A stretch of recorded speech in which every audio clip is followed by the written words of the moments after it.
तो चलिए हम 5 नंबर क्वेश्चन को सॉल्व करते हैं। सबसे पहले क्वेश्चन को समझते हैं। क्वेश्चन क्या कर रहा है देखिए, find the equation of a line. एक लाइन का इक्वेशन निकालना है जो पास कर रहा है इस P पॉइंट से, पासिंग थ्रू अ पॉइंट, इस पॉइंट से पास कर रहा है, and perpendiculars to the lines. मतलब दो लाइन दिया गया है, ये फर्स्ट लाइन और सेकंड लाइन, इस दोनों लाइन पर परपेंडिकुलर है। ओके, तो देखिए समझ लेते हैं, हम सॉल्व कर लेते हैं इसको। देखिए एक लाइन का इक्वेशन यदि वेक्टर फॉर्म में आप निकालना चाहते हैं तो आपको दो इनपुट की जरूरत पड़ती है। पहला आपको चाहिए पासिंग पॉइंट का पोजीशन वेक्टर और दूसरा उसके एक पैरेलल वेक्टर जिसको हम एम वेक्टर से इंडिकेट करते हैं। तो दोनों चीज़ की जरूरत पड़ती है, तब आप वेक्टर इक्वेशन लिख पाएंगे। तो यहाँ पर पासिंग पॉइंट दिया गया है, देखिए P पॉइंट से पास कर रही है, तो इसका पोजीशन वेक्टर हम लिख लेंगे। पोजीशन वेक्टर को हम R1 वेक्टर से इंडिकेट करते हैं। Late R1 vector, R1 vector मान लीजिए, मतलब R1 वेक्टर मतलब position vector of passing point. Passing point का पोजीशन वेक्टर हम मान लेते हैं। इसका हो गया 2i माइनस जे और प्लस 3k। ये पासिंग पॉइंट का पोजीशन वेक्टर हो गया है। तो R1 वेक्टर तो फाइंड हो गया, लेकिन M वेक्टर तो हमें फाइंड करना है ना, क्योंकि M वेक्टर मतलब पैरेलल वेक्टर, एक ऐसा वेक्टर जो लाइन के पैरेलल हो। जिस लाइन का मुझे इक्वेशन निकालना है, मतलब इस लाइन का इक्वेशन निकालना है ना, इस लाइन के पैरेलल हो, तो मुझे चाहिए। तो इसको कैसे फाइंड करेंगे? तो ये जो दो लाइन दिया गया है, दोनों लाइन, इस दोनों लाइन का हम यूज करेंगे। इस दोनों लाइन से हम पैरेलल वेक्टर निकालेंगे। देखिए फर्स्ट लाइन, आप इसको फर्स्ट लाइन मान लीजिए, तो आप लिख लीजिए नीचे में गिवन लाइन यार, दो लाइन दिया गया है ना, गिवन लाइंस। इस लाइन को आप फर्स्ट लाइन मान लीजिए, यहाँ नहीं लिखिए, ये तो क्वेश्चन हो गया। चलिए, तो इस फॉर्म में जब किसी लाइन का इक्वेशन दिया रहे, अब क्या समझिएगा, ये वाला पार्ट जो हो गया, फर्स्ट पार्ट जो हो गया, वो पासिंग पॉइंट का पोजीशन वेक्टर है, और ये जो पार्ट है आपका, ये पैरेलल वेक्टर है, मतलब फर्स्ट लाइन के पैरेलल वेक्टर। तो इस पैरेलल वेक्टर को आप लिख लीजिए। इस पैरेलल वेक्टर को हम M से इंडिकेट करते हैं, तो M तो हम पहले ही ले चुके हैं, इसलिए M1 वेक्टर से इसको डिनोट कर लीजिए आप। तो M1 vector 2i minus 2j plus k हो गया, यूनिट वेक्टर। तो ये जो वेक्टर आप लिखे हैं इस फर्स्ट लाइन के पैरेलल में हो गया। ओके, और सेकेंड क्या हो गया? सेकेंड लाइन है, ये हो गया आपका सेकेंड लाइन। तो इसमें पैरेलल वेक्टर क्या है, इसको हम M2 से इंडिकेट कर लेते हैं।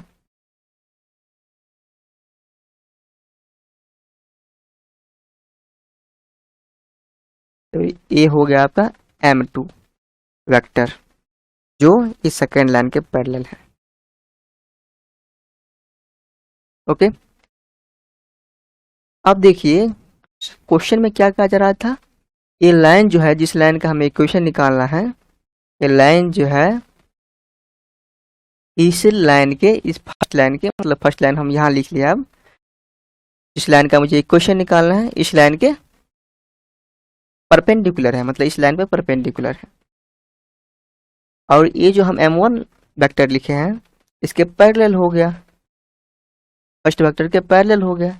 इसका मतलब ये जो लाइन है, फर्स्ट लाइन पे परपेंडिकुलर के साथ साथ इस पर भी परपेंडिकुलर है, क्योंकि दोनों पैरेलल है ना। देखिए मान लीजिए आपका ये लाइन हो गया फर्स्ट लाइन, और M1 हो गया, ये वेक्टर हो गया M1, दोनों एक दूसरे के पैरेलल हैं।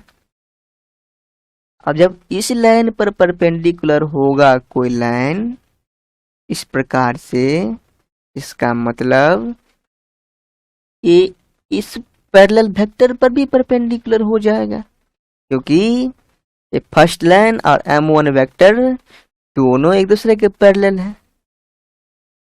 इसका मतलब फर्स्ट लाइन पे परपेंडिकुलर हुआ, इसका मतलब पैरेलल वेक्टर पर भी परपेंडिकुलर हो गया। ओके, तो अब हम फर्स्ट लाइन को कंसीडर नहीं करेंगे, सिर्फ हम m1 वेक्टर के बारे में कंसीडर करेंगे। मतलब ये लाइन जो हो गया m1 वेक्टर पर परपेंडिकुलर हो गया, इस m1 वेक्टर पर। ओके, इसे m1 वेक्टर पर परपेंडिकुलर हो गया। ठीक उसी प्रकार सेकंड लाइन में भी देखिए, सेकंड लाइन के भी पैरेलल हम m2 वेक्टर निकाल चुके हैं और सेकेंड लाइन पर भी ये परपेंडिकुलर था, इसका मतलब m2 पर भी परपेंडिकुलर हो गया ये लाइन। m2 वेक्टर एक दूसरा वेक्टर था कोई, समझ गए ना, दूसरा वेक्टर था कोई, ये इसको m2 वेक्टर हम ले लेते हैं, m2 वेक्टर, ठीक ना। तो m2 वेक्टर पर भी ये परपेंडिकुलर था, मतलब इस पर भी परपेंडिकुलर हो गया, समझ रहे हैं ना। तो m1 पर भी परपेंडिकुलर है। इस लाइन का मुझे इक्वेशन निकालना है, तो इस लाइन का इक्वेशन निकालना है, और ये लाइन जो हो गया m1 पर और m2 दोनों पर परपेंडिकुलर हो गया। तो अब फर्स्ट लाइन और सेकेंड लाइन, इस दोनों लाइन से कोई माने मतलब नहीं है मुझे, क्योंकि फर्स्ट लाइन के पैरेलल हम m1 वेक्टर निकाल लिए और सेकेंड लाइन के पैरेलल m2 वेक्टर निकाल लिए। m1 और m2 दोनों पर ये क्या है, परपेंडिकुलर है। ओके, तो हमें क्या चाहिए था इस लाइन का, जिस लाइन का मुझे इक्वेशन निकालना है, उसका पासिंग पॉइंट का पोजीशन वेक्टर तो हम निकाल ही चुके हैं, जिसको हम r1 से इंडिकेट किया, यहाँ पर है। ओके, और बस मुझे पैरेलल वेक्टर चाहिए ना, मतलब इस लाइन का इक्वेशन निकालना था, इसके पैरेलल में चाहिए वेक्टर, ठीक है।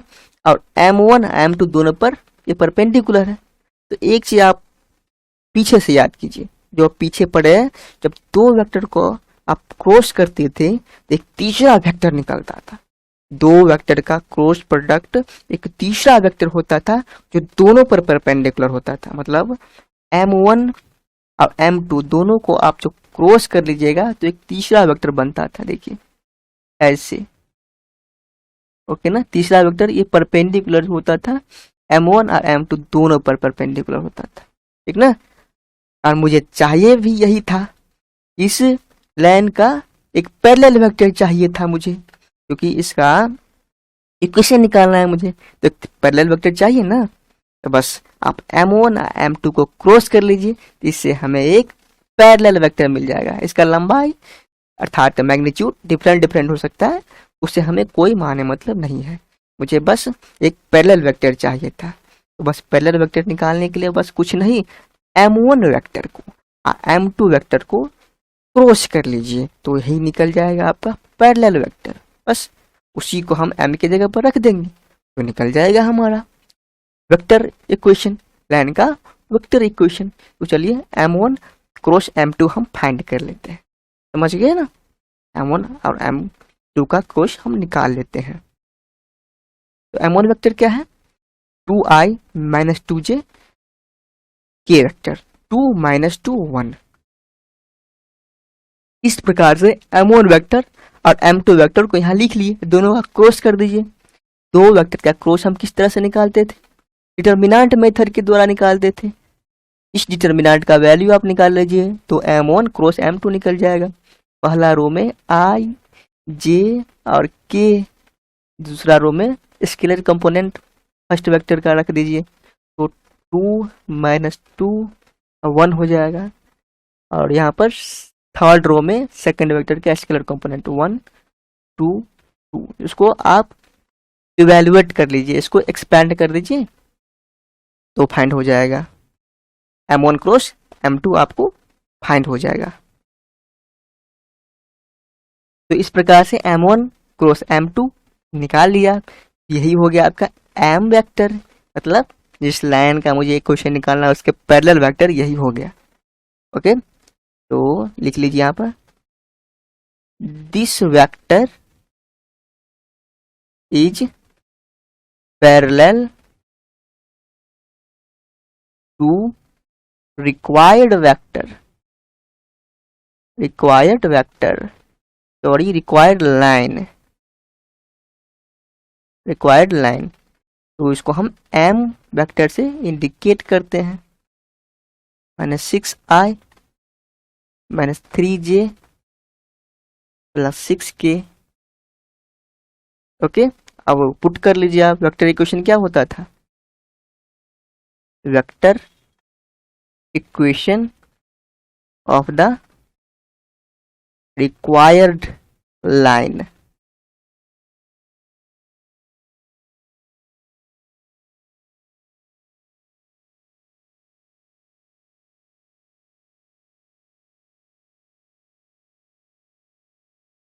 यही होता था ना।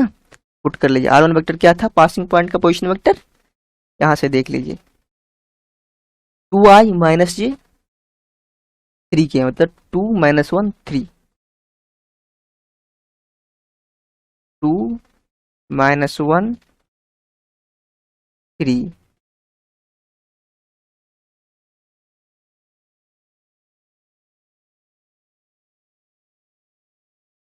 और m वेक्टर क्या है? Minus 6i minus 3j plus 6k।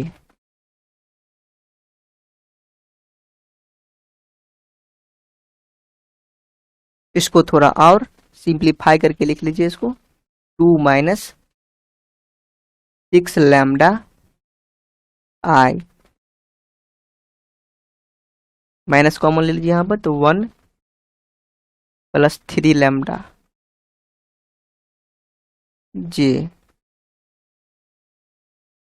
3 plus 6 lambda के यूनिट वेक्टर। यही हो गया लाइन का इक्वेशन, वेक्टर फॉर्म में हो गया।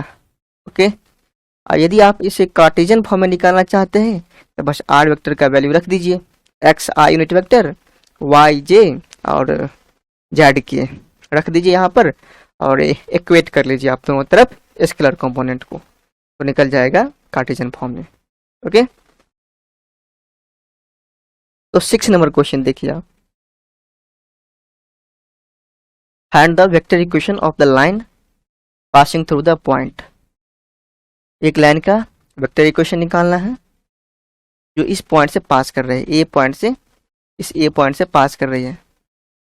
Find the vector equation of the line passing through the point and parallel to देखिए पैरेलल भी दिया गया है, लाइन एक लिए एक लाइन दिया गया है, वेक्टर नहीं दिया गया। देखिए यहाँ ध्यान से आप, एक लाइन दिया गया है इसके पैरेलल में, ज्वाइनिंग द पॉइंट्स, जो लाइन जो है इस दोनों पॉइंट को ज्वाइन करके मिला है।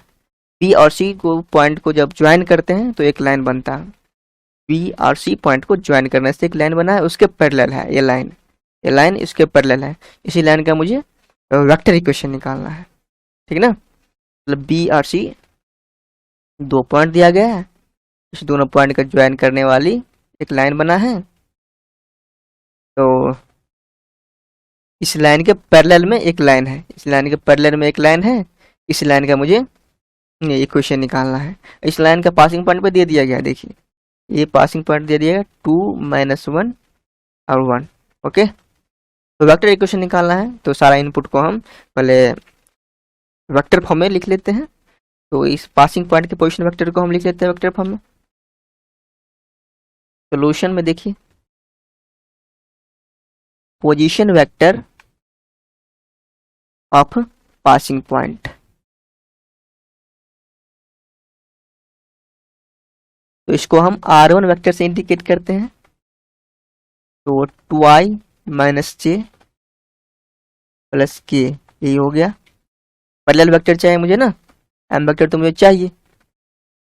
पैरेलल लाइन दिया गया है देखिए बी और सी को, बी सी को मिलाने वाली, तो आप क्या कीजिए बी सी को मिलाने वाले वेक्टर ही फाइंड कर लीजिए आप,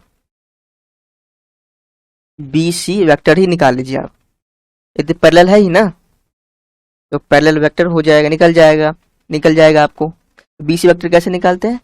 position vector of C minus position vector of D. Terminal point के पोजीशन वेक्टर में से इनिशियल पॉइंट के पोजीशन वेक्टर को घटा लेते थे ना, यही कर रहे हैं हम। तो सी पॉइंट का पोजीशन वेक्टर क्या हो गया? 1 2 2 है ना, तो 1 2 2, और बी पॉइंट का पोजीशन वेक्टर क्या हो गया? -1 4 1 है, तो -1 4 1। के घटा लीजिए 1 में से, -1 के घटाइएगा तो -1 प्लस होगा 2i हो गया। 2 में से घटाइएगा 4 को तो -2 हो जाएगा। 2 में से घटाइएगा 1 को 1 हो जाएगा। तो BC वेक्टर, तो BC वेक्टर मतलब पैरेलल वेक्टर निकालिए, इसको हम M से इंडिकेट करते हैं, M वेक्टर से इंडिकेट करते हैं। पैरेलल वेक्टर हो गया, M वेक्टर से इंडिकेट करते हैं। और 2 ही तो चाहिए, दोनों इनपुट तो आपका फाइंड ही हो गया वेक्टर फॉर्म में। तो लिख लीजिए equation of the line, cartesian form में, वेक्टर फॉर्म में पहले निकाल लेते हैं। Of the line in vector form, vector form में निकाल लेते हैं। इसमें क्या होता है formula, R vector R1 lambda m। चलिए वैल्यू रख लीजिए R1 वेक्टर का,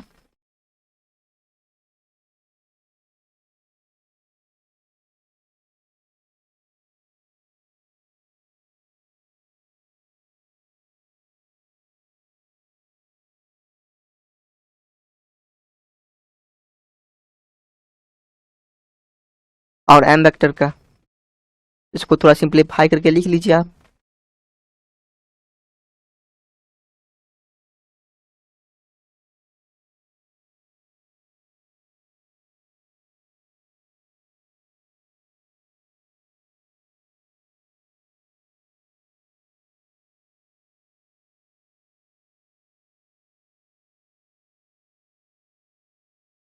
इस प्रकार से आप वेक्टर फॉर्म में लाइन का इक्वेशन फाइंड कर लिए। अब देखिए इसमें कार्टेशियन इक्वेशन भी निकालने के लिए कहा जा रहा है, कार्टेशियन फॉर्म में भी निकालना है।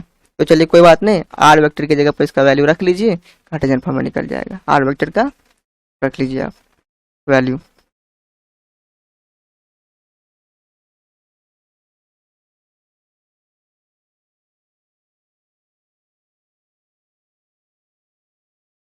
इस प्रकार से आप वैल्यू को रख लीजिए। अब देखिए दो वेक्टर एक दूसरे के इक्वल हैं, लेफ्ट हैंड साइड भी एक वेक्टर है और राइट हैंड साइड भी एक वेक्टर है। अब दो वेक्टर एक दूसरे के इक्वल तभी हो सकते हैं जब दोनों के स्केलर कंपोनेंट इक्वल हो। मतलब दो वेक्टर को इक्वल होने के लिए ये नेसेसरी कंडीशन है, इम्प्लाइज दैट। क्या है नेसेसरी कंडीशन, एक्स को इक्वल होना पड़ेगा 2 + 2 लैम्डा के, y को इक्वल होना पड़ेगा, माइनस लगा हुआ यहाँ पर, 1 + 2 लैम्डा के, और z के इक्वल होना पड़ेगा 1 + लैम्डा के। यहाँ से आप लैम्डा की वैल्यू निकाल लीजिए, x - 2, और 2 को इस तरफ कीजिएगा तो डिनोमिनेटर में आ जाएगा, लैम्डा हो गया। y + 1 - 2 आ गया डिनोमिनेटर में, लैम्डा z - 1, और डिनोमिनेटर में यहाँ पर लैम्डा का कोएफिशिएंट 1 है तो 1 आ गया। इस प्रकार से हो गया, तीनों रेशियो लैम्डा के इक्वल हो गया। तो इसका मतलब तीनों रेशियो एक दूसरे के बराबर हो गया। तो एक दूसरे के बराबर हम लिख लेते हैं। इस प्रकार से ये इक्वेशन निकला है आपका, स्ट्रेट लाइन का इक्वेशन कार्टेशियन फॉर्म में निकल चुका है।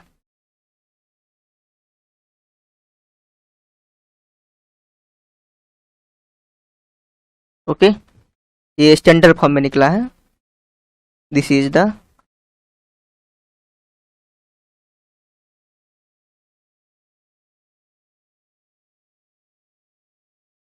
Cartesian equation of the line.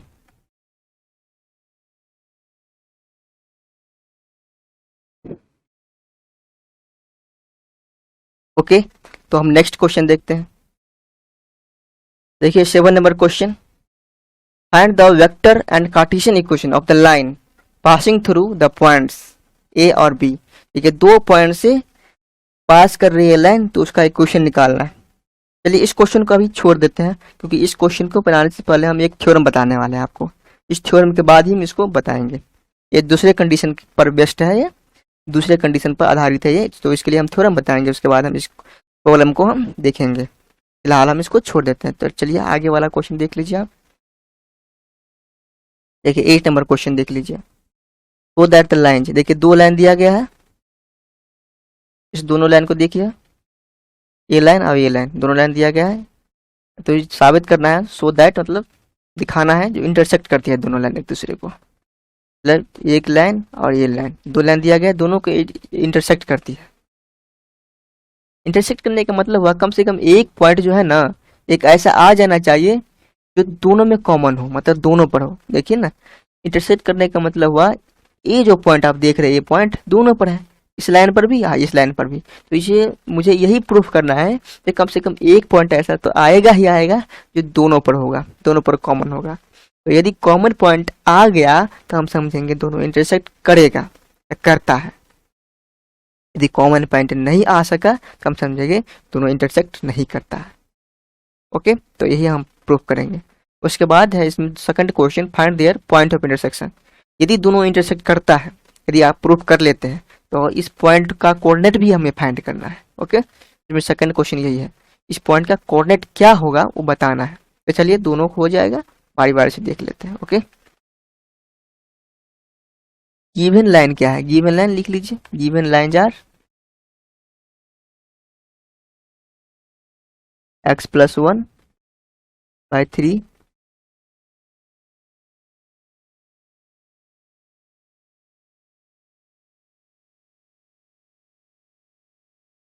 ये फर्स्ट लाइन है।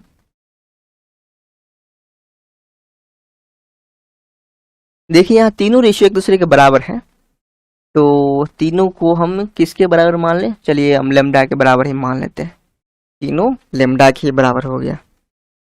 तो इसको आप यदि इक्वेट कीजिएगा, फर्स्ट को भी लास्ट के साथ, कि लेमडा को, तीनों को आप लेमडा के साथ इक्वेट कर दिए, इसको इसके साथ, इसको इसके साथ इक्वेट करिएगा। देखिए x+1/3 इक्वल टू लेमडा लिखिएगा, इक्वेट का मतलब लेमडा के बराबर लिखिएगा, तो देखिए क्या निकलेगा। और y+3/5 को भी लेमडा के बराबर यदि लिख दीजिएगा, z+5/7 को भी लेमडा के बराबर लिख दीजिए। तो देखिए x का वैल्यू 3 लेमडा-1 आ गया, y का वैल्यू 5 लेमडा-3 हो गया, और z का वैल्यू 7 लेमडा-5 हो गया। तो x coordinate, y coordinate, z coordinate निकल गया। तो एक प्रकार से यहाँ पर पॉइंट निकला है। देखिए ये पॉइंट जो निकला, x कोऑर्डिनेट हो गया 3 लेमडा-1। इस पॉइंट को हम एक नाम रख लेते हैं, p पॉइंट मान लीजिए, अब p पॉइंट ही रख लीजिए, इस पॉइंट का नाम रख लेते हैं, p पॉइंट का कोऑर्डिनेट ही रख लेते हैं। ओके, तो x कोऑर्डिनेट हो गया 3 लेमडा-1 और y कोऑर्डिनेट 5 लेमडा-3, z कोऑर्डिनेट 7 लेमडा-5। तो इस प्रकार से जो आप p पॉइंट का कोऑर्डिनेट निकाले हैं ना, ये फर्स्ट लाइन पे आ गया। इसका मतलब हुआ फर्स्ट लाइन पे कोई भी पॉइंट हो, ढेर सारा पॉइंट होता है ना, कोई भी पॉइंट हो इसी फॉर्म में लिखा जाएगा, इसी फॉर्म में होगा। मतलब लेमडा का पर्टिकुलर वैल्यू आप रखेंगे तो पॉइंट निकल जाएगा, मतलब लेमडा का वैल्यू रखते जाए पॉइंट निकलते जाएगा, ठीक ना। तो कोई भी पॉइंट हो इसी फॉर्म में होंगे, फर्स्ट लाइन पर कोई भी पॉइंट हो इसी फॉर्म में होंगे, मतलब इसको हम जनरल पॉइंट कहते हैं। ये जो पॉइंट हो गया फर्स्ट लाइन पर जनरल पॉइंट हो गया। जनरल का मतलब कोई भी पॉइंट हो इसी फॉर्म में होंगे, इसी फॉर्म में, मतलब लेमडा के किसी न किसी वैल्यू के लिए वो पॉइंट निकल जाएगा, लेमडा की ही वैल्यू के लिए वो पॉइंट निकलेगा। तो इसको हम जनरल पॉइंट कहते हैं। लिख लीजिए, this is the general point, this is the general point on the line first, on the line first, ठीक ना। इधर कोई भी पॉइंट होगा तो इसी फॉर्म में होंगे। ठीक उसी प्रकार सेकंड लाइन के लिए भी देख लीजिए, फर्स्ट लाइन था, आप सेकंड लाइन लिख लीजिए आप।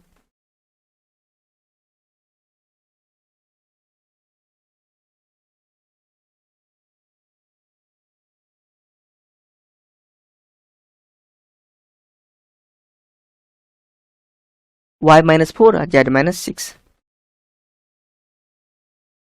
y माइनस 4 और z माइनस 6, और dr क्या है इसका 135, 135। इसको हम सेकेंड लाइन मान लेते हैं, और सेकेंड लाइन में तीनों के बराबर हम लेमडा तो मान ही चुके हैं, इसमें म्यू मान लेते हैं।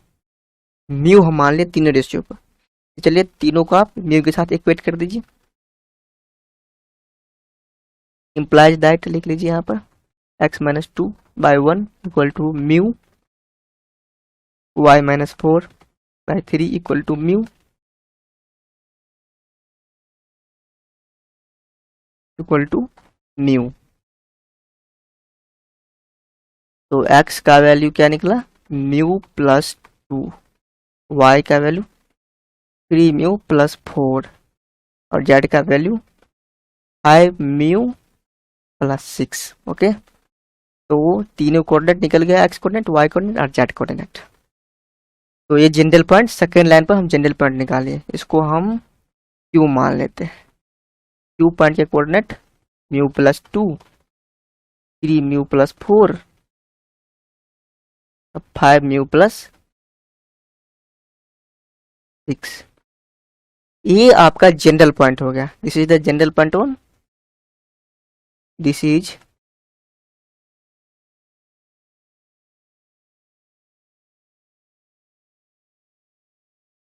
सेकेंड लाइन पर ये जनरल पॉइंट हो गया। ओके, मतलब कोई भी पॉइंट हो सेकेंड लाइन पर तो इसी फॉर्म में होंगे, इसी फॉर्म में होंगे।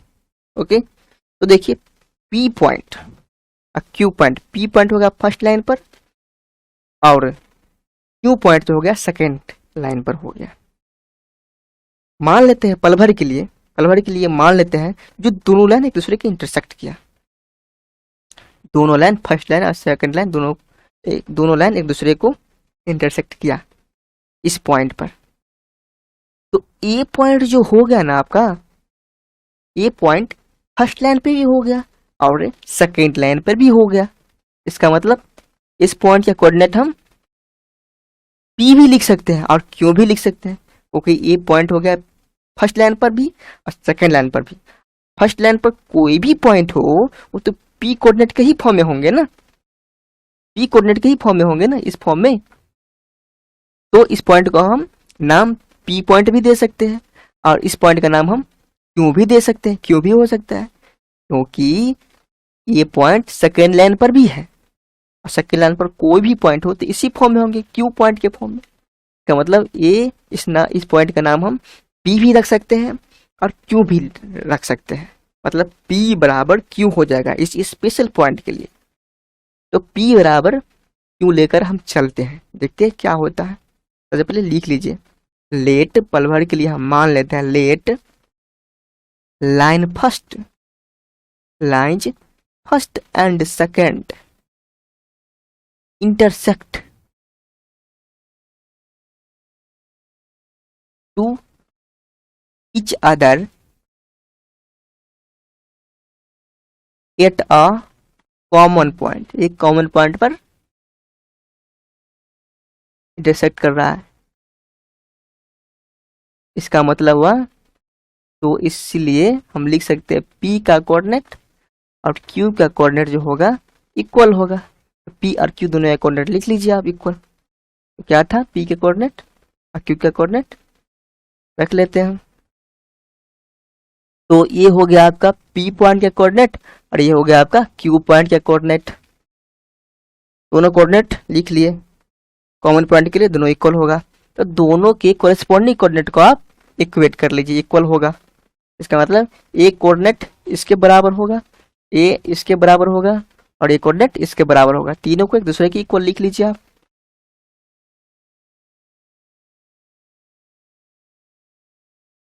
Three lambda minus 1 mu plus 2 के इक्वल हो जाएगा। 5 लेमडा माइनस 3 म्यू प्लस 4 के इक्वल हो जाएगा।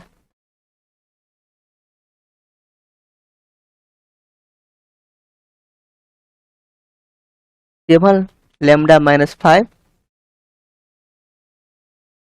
म्यू प्लस 6 के इक्वल हो जाएगा। तो इस प्रकार से 3 इक्वेशन निकला। देखिए 3 लेमडा माइनस म्यू, और इसको इस तरफ कीजिएगा तो 3 हो जाएगा। इस प्रकार से ये लीनियर इक्वेशन निकला 2 वेरिएबल में। 2 वेरिएबल में आपका ये लीनियर इक्वेशन हो गया। तो इसको सॉल्व कर सकते हैं। सॉल्व करने के लिए बस 2 ही इक्वेशन की जरूरत पड़ती है। तो इसको हम फर्स्ट, इसको सेकंड मान के चलेंगे। फर्स्ट और सेकंड लाइन तो मान लिया इसको हम, तो पहले ही मान चुके हैं, इसको हम थर्ड फोर्थ मान के चलेंगे। तो थर्ड इक्वेशन मान लीजिए 5 लेमडा माइनस 3 म्यू, और इसको 7 इस तरफ आएगा तो 7 हो जाएगा। इसको फोर्थ मान के चलिए, और 5 इक्वेशन इसको मानेंगे हम, तो 7 lambda minus 5 mu equal to 11 हो गया। इसको 5 इक्वेशन मान लीजिए। तो 2 चर वाले रैखिक समीकरण को सॉल्व करने के लिए 2 ही समीकरण की जरूरत पड़ती है मुझे। तो तीसरा चौथा ले लीजिए, तो सॉल्व कर लीजिए।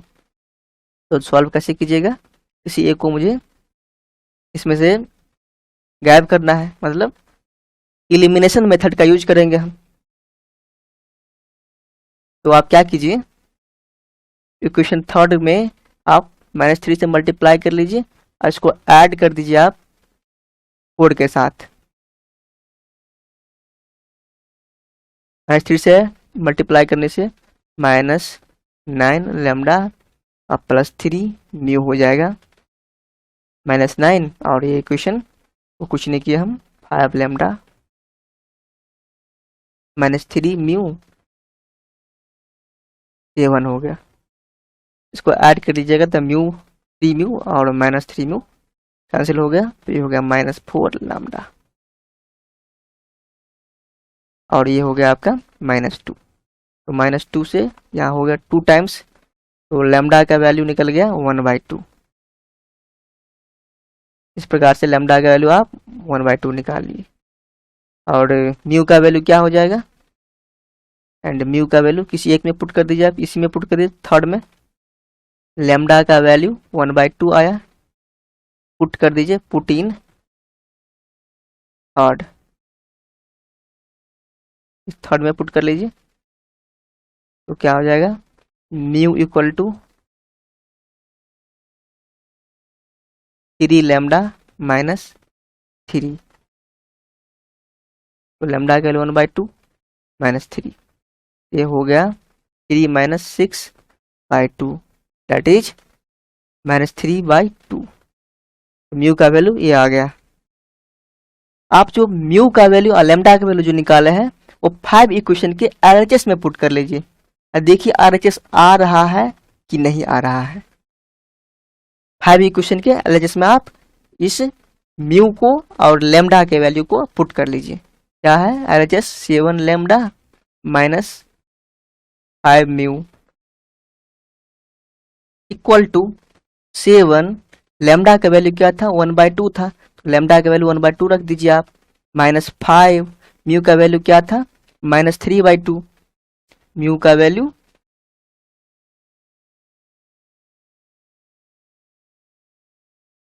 -3/2 है, तो -3/2 रख दीजिए, -3/2। तो क्या हो गया, 7/2 और माइनस माइनस प्लस 15/2। तो एलसीएम हो गया 2, यहाँ 22 हो गया, इसको 11 टाइम्स कट गया, 2 से 22 11 टाइम्स कट गया तो 11 हो गया। देखिए RHS आ गया। इसका मतलब है, देखिए यदि लैम्डा का वैल्यू और म्यू का वैल्यू जो हम निकाले हैं वो यदि सेटिस्फाइड कर दे तीसरा इक्वेशन को, मतलब इस 5 इक्वेशन को यदि सेटिस्फाइड कर दिया, इसका मतलब है जो दोनों लाइन एक दूसरे को इंटरसेक्ट करती है। यदि इस तीसरा इक्वेशन को सेटिस्फाइड नहीं करती, मतलब RHS बराबर यदि नहीं आता ये, तो हम समझ जाते दोनों लाइन एक दूसरे को इंटरसेक्ट नहीं कर रहा है। तो यहीं पे इसका वेरिफिकेशन होता है, इसका जांच होता है यहीं पे कि RHS ये डिपेंड करता है दोनों लाइन एक दूसरे काटता है या नहीं काटता है, एक दूसरे को इंटरसेक्ट कर रही है या नहीं कर रही है, ये डिपेंड करता है यहीं पे। RHS के बराबर यदि आ गया, दोनों से आप वैल्यू निकाले, म्यू का वैल्यू, लैम्डा का वैल्यू और म्यू का वैल्यू, दोनों वैल्यू को आप थर्ड इक्वेशन में पुट कर दीजिए।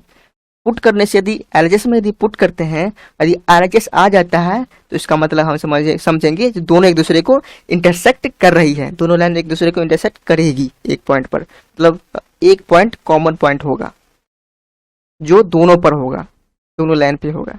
यहीं से पता चलता है RHS के बराबर आ गया ना, इसका मतलब है दोनों लाइन एक दूसरे को इंटरसेक्ट कर रही है। ओके, यहाँ लिख दीजिए आप, hence both lines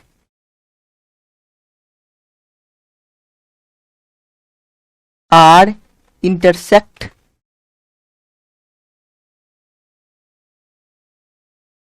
each other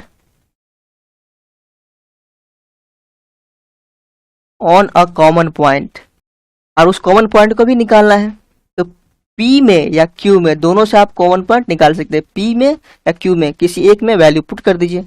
P में पुट कीजिएगा, P में यदि पुट कीजिएगा वैल्यू तो लैम्डा का वैल्यू पुट कर दीजिए, और Q में पुट कीजिएगा और P में पुट कीजिएगा तो म्यू का वैल्यू पुट कर दीजिए।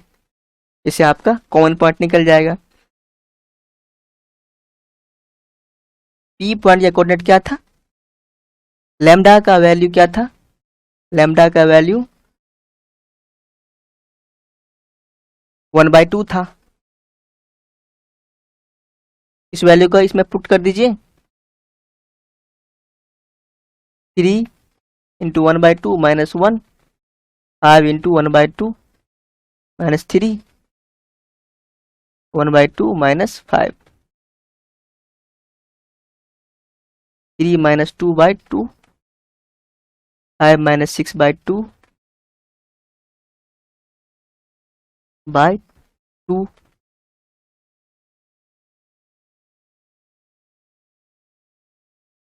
1/2 माइनस 1/2 और माइनस 3/2। तो ये हो गया आपका पॉइंट ऑफ इंटरसेक्शन, मतलब यही हो गया, this is the point of intersection. यही, इसी पॉइंट पर यही कॉमन पॉइंट हो गया आपका। यदि आप Q में भी म्यू का वैल्यू पुट कीजिएगा तो यही निकलेगा, पुट करके देख लीजिएगा। Q कोऑर्डिनेट में आप यदि म्यू का वैल्यू पुट कीजिएगा तो यही पॉइंट, यही कोऑर्डिनेट निकलेगा। This is the point of intersection. यही इंटरसेक्शन का पॉइंट निकालने के लिए कहा जा रहा था। This is the point of intersection of both lines.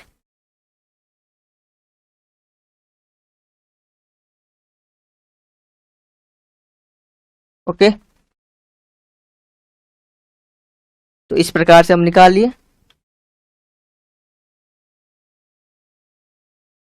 हाँ, ये भी साबित कर लिए दोनों एक दूसरे को इंटरसेक्ट करती है, और पॉइंट ऑफ इंटरसेक्शन भी निकल गया।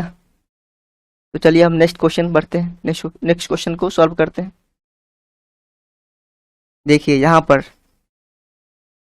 पर डू नॉट इंटरसेक्ट कहा जा रहा है, यही प्रूफ करना है, मतलब दोनों लाइन एक दूसरे को इंटरसेक्ट नहीं करती है। तो देखिए मैंने कहा था ना, थर्ड इक्वेशन में जो आप लैम्डा और म्यू का वैल्यू पुट करते थे, यदि LHS के बराबर RHS आ जाता है तो हम समझते हैं दोनों एक दूसरे को इंटरसेक्ट करेगी। परंतु यदि इसको सेटिस्फाइड नहीं करता है, और इक्वेशन के यदि लैम्डा का और म्यू का वैल्यू सेटिस्फाइड नहीं कर पाता है, मतलब LHS और RHS अलग अलग आ जाता है, तो हम समझेंगे तो दोनों लाइन एक दूसरे को इंटरसेक्ट नहीं करती है। तो इसमें यही प्रूफ करना है, यही होगा, इसमें यही घटना होगा। देखिए ध्यान से, बस सेम टू सेम ले जाइए वहां तक आप, बस वहां पुट कीजिएगा ना तो LHS और RHS अलग अलग आ जाएगा।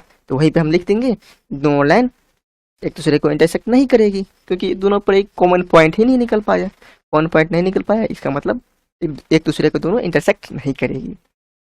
ओके, गिवन लाइन जार लिख लीजिए, इसको हम लैम्डा के बराबर मान लेते हैं, इक्वेशन फर्स्ट। तो इस पर हम जनरल पॉइंट निकाल लेते हैं एक, तो एक्स कोऑर्डिनेट क्या हो जाएगा, 3 लैम्डा लेमडा के बराबर 3 लेमडा प्लस 1, और वाई कोऑर्डिनेट क्या हो जाएगा 2 लेमडा माइनस 1, और जेड कोऑर्डिनेट क्या हो जाएगा 5 लेमडा प्लस 1 हो जाएगा। ओके, तो ये जनरल कोऑर्डिनेट हो गया। इस कोऑर्डिनेट को हम मान लेते हैं P coordinate. Okay, 3 lambda plus 1, 2 lambda minus 1, 5 lambda plus 1। तो ये हो गया general point. This is the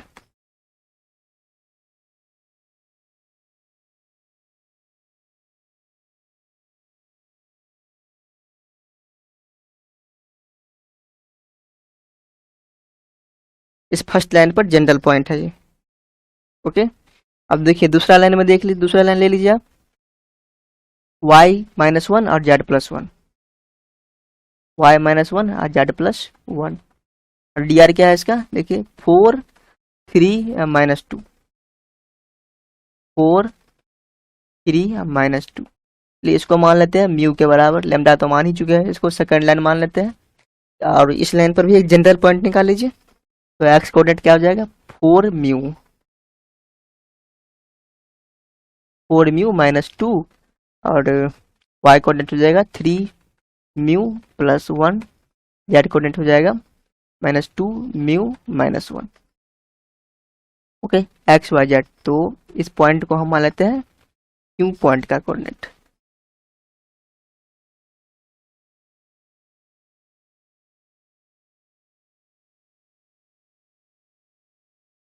तो ये क्यू पॉइंट हो गया। ठीक, तो चलिए मान लेते हैं, हम दोनों पल भर के लिए मान लेते हैं। जो फर्स्ट लाइन है सेकंड लाइन दोनों एक दूसरे को इंटरसेक्ट करते हैं, मतलब दोनों में एक कॉमन पॉइंट है, ये मान के चलते हैं। देखिए क्या होता है, let lines first and second intersect each other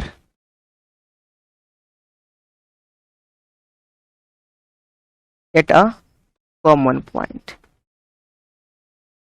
एक कॉमन पॉइंट पर मान के चलते हैं दोनों एक दूसरे को इंटरसेक्ट कर रही है।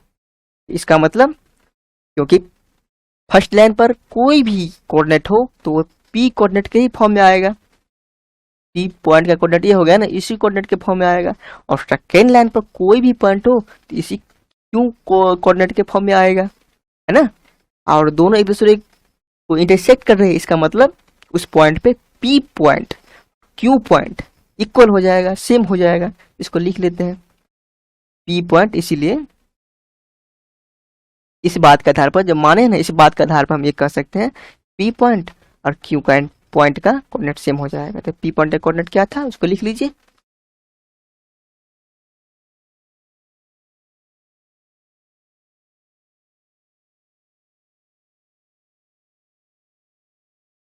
To lambda minus 1, 5 lambda plus 1।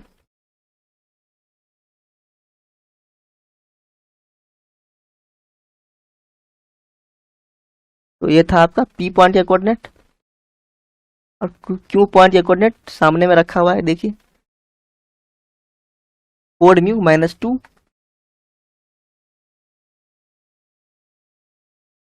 अब दोनों को आप इक्वेट कर लीजिए क्योंकि दोनों कोऑर्डिनेट इक्वल है।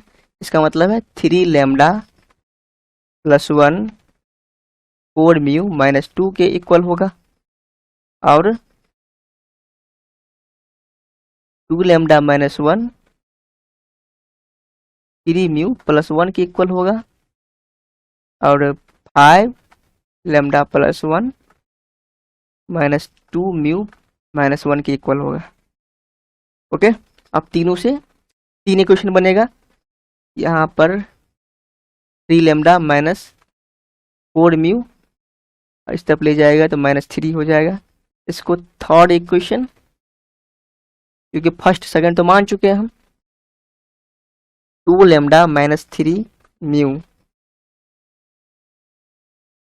इक्वल टू 2 हो जाएगा। इसको फोर्थ मान लीजिए, 5 लेमडा प्लस 2 म्यू माइनस 2 हो जाएगा। इसको 5 मान लीजिए, ये 4 हो गया, ये 5 हो गया। चलिए, तो थर्ड और फोर्थ हम म्यू का वैल्यू निकाल लेते हैं और इसको फिफ्थ में पुट करके देखेंगे।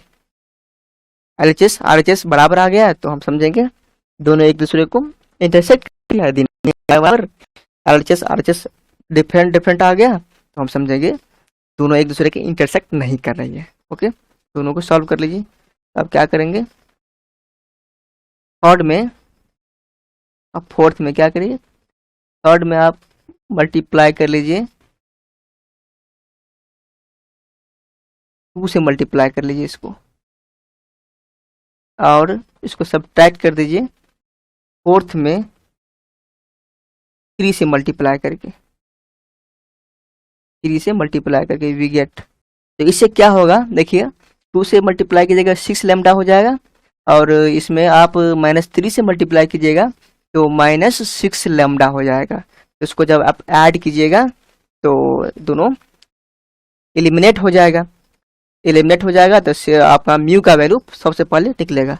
म्यू का वैल्यू आप किसी एक में पुट कर लीजिएगा तो लैम्डा का वैल्यू निकल जाएगा। ओके,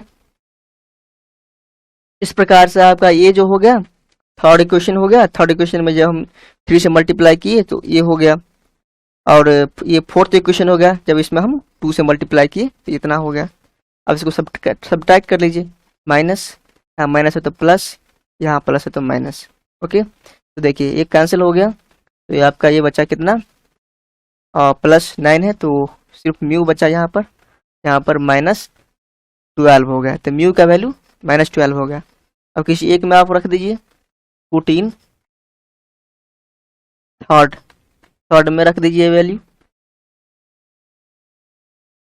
इस प्रकार से आप लेमडा का वैल्यू 15 निकाल लिए हैं। तो लेमडा का वैल्यू 15 हो गया और म्यू का वैल्यू -12 हो गया। अब देखिए इसको आप पुट कर लीजिए, इसको पुट कर लीजिए, पुट इन फिफ्थ, पांचवा इक्वेशन में पुट कर लीजिए। एलएचएस ले लीजिए, एलएचएस क्या था देख लेते हैं। एलएचएस था 5 lambda plus 2 mu, 5 lambda plus 2 mu. चलिए लैम्डा का वैल्यू क्या है 15 और म्यू का वैल्यू क्या है -12, तो ये 75 हो गया, यहाँ पर 24 हो गया। तो 1 और 7 -2 5, 51 हो गया। देखते हैं क्या आता है यहाँ पर, आरएचएस के बराबर आता है कि नहीं। देखिए आरएचएस यहाँ पर तो -2 ही था, -2 ही था तो मतलब आरएचएस के बराबर तो नहीं आया। यहाँ पर 51 है मतलब आरएचएस के बराबर नहीं आया। जब आरएचएस के बराबर नहीं आया इसका मतलब ये दोनों लाइन जो है एक दूसरे का इंटरसेक्ट नहीं करती है। जो मान के चले थे वो हमारा गलत हो गया, माने थे ना दोनों एक दूसरे को इंटरसेक्ट करती है, इसलिए कंडीशन आया था ना 3 इक्वेशन, इसलिए हम प्राप्त कर पाए थे। मतलब देखिए यहाँ पर, और फिफ्थ इक्वेशन को ये सेटिस्फाइड नहीं कर पाया, इसका मतलब है हैंस लिख दिया, hence line first and second do not intersect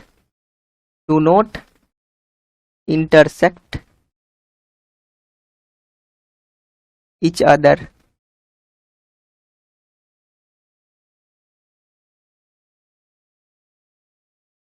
दोनों लाइन एक दूसरे को नहीं काटती है, इंटरसेक्ट नहीं करती है, यही प्रूफ करना था और हम प्रूफ कर लिए। चलिए नेक्स्ट क्वेश्चन देखिए, यही क्वेश्चन हम पहले बनाए थे लेकिन यहाँ लाइन का इक्वेशन जो है ना कार्टेशियन फॉर्म में दिया रहता था, यहाँ लाइन का इक्वेशन वेक्टर फॉर्म में दे दिया गया है और कुछ नहीं है, सेम टू सेम वही क्वेश्चन है। तो हमें एक प्रूफ करना है, जो ये दोनों जो लाइन दिया गया है ये दोनों लाइन एक दूसरे को इंटरसेक्ट करती है और जब इंटरसेक्ट करती है तो पॉइंट ऑफ इंटरसेक्शन भी निकालें। ओके, पॉइंट ऑफ इंटरसेक्शन भी निकालना है, तो चलिए लिख लेते हैं।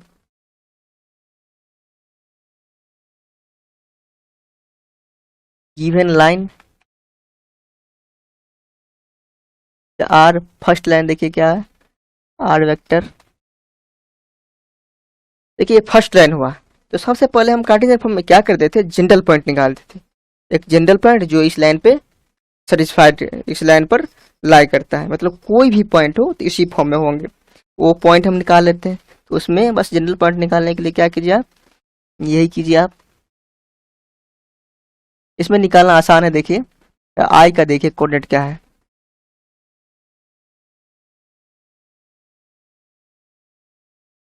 आई का स्केलर कंपोनेंट देख लीजिए आप, आई का 1 है यहाँ पर, 1 यहाँ पर 3 लैम्डा है, तो 3 लैम्डा ले लीजिए आप।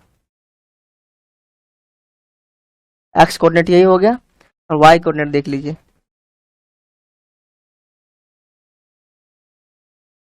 वाई कोऑर्डिनेट हो गया 1, और जे के पीछे क्या है यहाँ पर माइनस, तो माइनस लैम्डा हो गया, यहाँ पर है -1, और यहाँ पर के तो है ही नहीं, मतलब यही हो गया।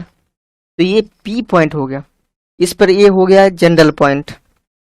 ओके, आप ये काम कीजिए, ये तो इस वेक्टर को स्केलिंग करने के लिए लैम्डा लिया गया है, परंतु ये लैम्डा वैल्यू हम ले भी सकते नहीं, इसको इससे कोई माने मतलब है नहीं, चलिए लैम्डा नहीं लेते हैं, इसी स्केलिंग से, इस स्केलर से हमें यहाँ पर कोई माने मतलब है नहीं, तो दूसरा ही ले लेते हैं, इसके जगह पर हम आर ले लेते हैं, क्योंकि ये लैम्डा जो आया है ना, इस वेक्टर को स्केलिंग करने के लिए आया है, तो इस लैम्डा की इसके स्केलिंग करने के लिए आया है, तो इस लैम्डा का यूज हम करना जरूरी नहीं है, क्योंकि हमें जनरल पॉइंट दिखाना है, तो किसी भी टर्म में ले सकते हैं आप, लेकिन लैम्डा को नहीं लीजिए, क्योंकि लैम्डा को यूज कर लिया गया है ना, इसलिए लैम्डा को आप नहीं यूज कीजिए, उसकी जगह पर आप कोई दूसरा लेटर ले लीजिए, जैसे हम यहाँ पर आर ही ले लिए हैं, तो आर ही लेकर चलते हैं।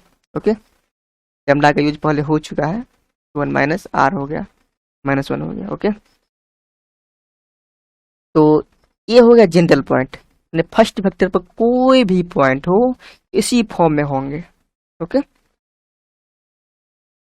तो इसी प्रकार से सेकेंड लाइन भी लिख लीजिए, एंड सेकेंड लाइन का क्वेश्चन भी दिया गया 4i माइनस के म्यू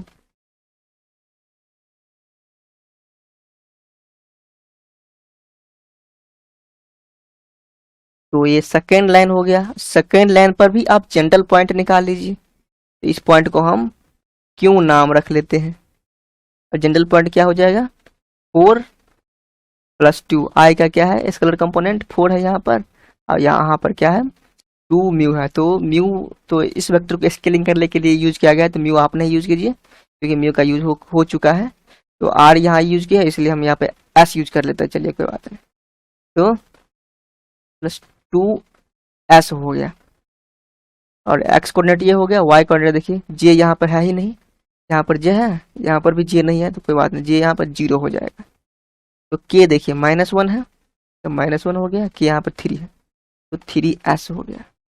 ओके, तो क्यों हो गया जनरल पॉइंट सेकेंड लाइन पर, मतलब सेकेंड लाइन पर कोई भी पॉइंट हो तो इसी फॉर्म में होंगे, और फर्स्ट लाइन पर कोई भी पॉइंट हो तो इसी फॉर्म में होंगे। ओके, तो चलिए मान लेते हैं पल भर के लिए हम, let lines first and second intersect each other at a common point, एक कॉमन पॉइंट पर दोनों इंटरसेक्ट करती हैं।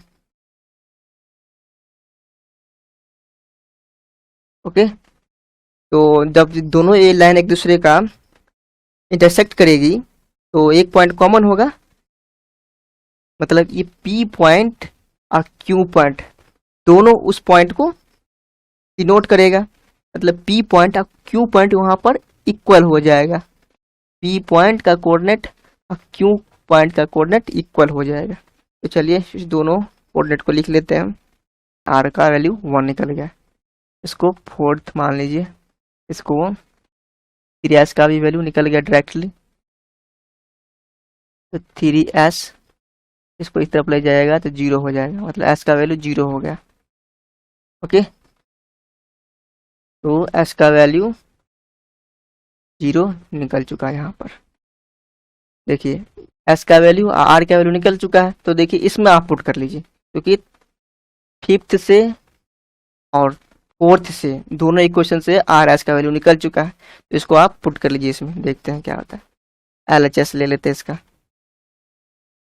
LHS क्या है? 3R minus 2S। तो 3R का वैल्यू क्या है? 1 और S का वैल्यू क्या है? 0। तो 3 माइनस 0 3 हो गया।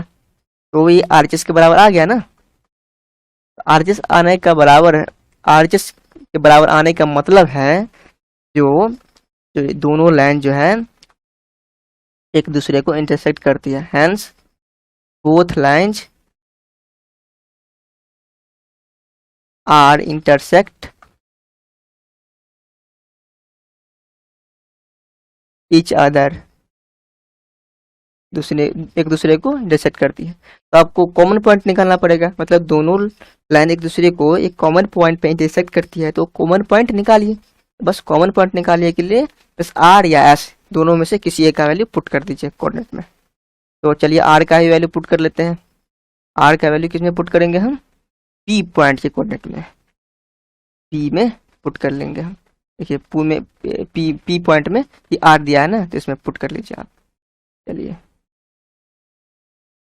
तो पी पॉइंट क्या है? पी पॉइंट को लिख लेते हैं यहाँ पर। पी पॉइंट क्या है?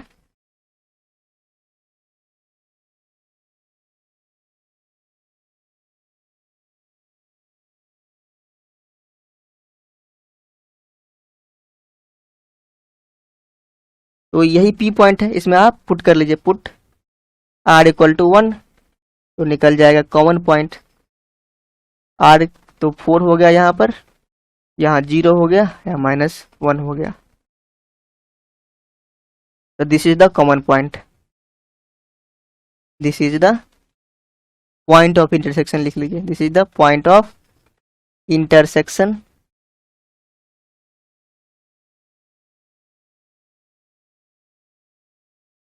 Of both lines. चलिए यही निकालना था, निकाल लिया आप। नेक्स्ट क्वेश्चन देखते हैं अब। देखिए 11th नंबर क्वेश्चन देखिए आप। देखिए एक वेक्टर दिया गया, दो वेक्टर दिया गया है, दोनों को साबित करना है जो एक दूसरे पर इंटरसेक्ट नहीं करते हैं। तो इसी तरफ से बना लीजिएगा, इसी तरह बना लीजिएगा आप, जैसे 10th बनाए थे। तो बस इसमें फर्क कितना होगा, जो इसमें जो आप दो इक्वेशन से आर और एस का वैल्यू निकालिएगा, और इसमें तीसरे इक्वेशन में जब पुट कीजिएगा तो एलएचएस आरएचएस के बराबर नहीं होगा। और यदि बराबर नहीं होगा तो लिख दीजिएगा both lines do not intersect each other. दोनों लाइन एक दूसरे से इंटरसेक्ट नहीं कर रही है, मतलब दोनों में कोई कॉमन पॉइंट नहीं है, बस वही होगा। ओके, तो इसी तरह से आप इसको बना लीजिएगा। ये इजी है क्वेश्चन। चलिए नेक्स्ट क्वेश्चन देखते हैं। देखिए यहाँ पर 12 नंबर क्वेश्चन देख लीजिए आप। Find the points on the line. इस लाइन पर एक पॉइंट निकालना है, एक ऐसा पॉइंट निकालना है जो डिस्टेंस ऑफ 5 यूनिट्स, 5 यूनिट्स के डिस्टेंस पर है। किस पॉइंट से? इस पॉइंट से, इस पॉइंट से 5 यूनिट के डिस्टेंस पर है।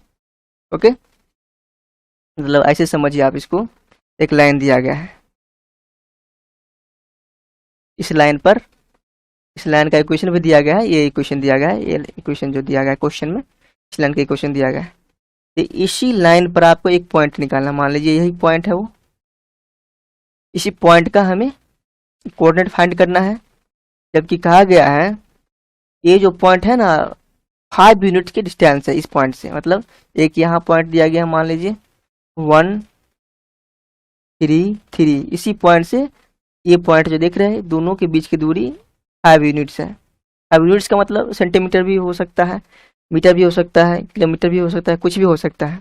यूनिट्स का मतलब वो इसका मेजर करने का तरीका हो, सेंटीमीटर में भी हो सकता है, मीटर में भी हो सकता है। तो चलिए, तो हमें इस पॉइंट का कोऑर्डिनेट फाइंड करना है। ये जो पॉइंट है इस पॉइंट से 5 यूनिट्स की दूरी पर है। क्या है? 5 यूनिट्स की दूरी पर, 5 यूनिट्स।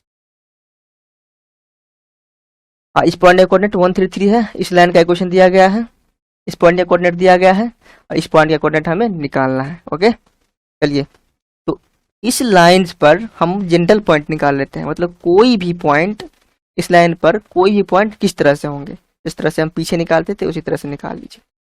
ओके, तो गिवन लाइन क्या है, गिवन लाइन इज, दिया गया लाइन क्या है, x+2 by 3 y+1/2 z-3 by 2। तीनों को हम लेमडा के इक्वल मान लेते हैं, इसको फर्स्ट लाइन मान लेते हैं। चलिए जनरल पॉइंट निकाल लेते हैं, इस पॉइंट को हम, इस पॉइंट का नाम हम P रख लेते हैं। ओके, जनरल पॉइंट को, इसका, इस पॉइंट मतलब फर्स्ट लाइन पर जो जनरल पॉइंट निकाल रहे हैं, मतलब कोई ही पॉइंट जो होगा ना इसी फॉर्म में होंगे, तो जनरल पॉइंट को हम P से इंडिकेट कर लेते हैं। तो क्या होगा, 3 लेमडा और 2 को इस तरफ ले जाएगा तो -2 होगा, यहाँ 2 लेमडा -1 हो जाएगा, 2 लेमडा +3 हो जाएगा। ओके, तो ये P जो पॉइंट होगा जनरल पॉइंट होगा, मतलब ये भी पॉइंट होगा तो इसी फॉर्म में होगा, मतलब लेमडा का कोई स्पेशल वैल्यू निकलेगा, इसमें पुट कर दीजिएगा तो ये पॉइंट निकल जाएगा। तो P पॉइंट का जनरल फॉर्म क्या हो गया, 3 लेमडा -2 x कोऑर्डिनेट और y coordinate 2 lambda -1, z coordinate 2 lambda +3। तो हो गया। चलिए जनरल पॉइंट निकाल लिया। अब देखिए दोनों पॉइंट के बीच की दूरी क्या दिया गया है, आपको 5 दिया गया है। चलिए इसमें डिस्टेंस फार्मूला भी सेट कर लीजिए आप। डिस्टेंस फार्मूला, दोनों पॉइंट के बीच की दूरी को 5 बता दिया गया है, तो इस पॉइंट का नाम ए दिया गया है ना। चलिए नहीं दिया गया तो मान लीजिए ए दिया गया, इस पॉइंट का नाम तो हम मान ही चुके हैं पी। तो ए पी डिस्टेंस को हम मेजर कर लेते हैं, ए पी डिस्टेंस को मेजर कर लेते हैं। चलिए निकाल लीजिए, डिस्टेंस फार्मूला क्या होगा, ए पी के बीच की दूरी, तो यहाँ पर हो गया 133, यहाँ पे ये हो गया, तो क्या होगा,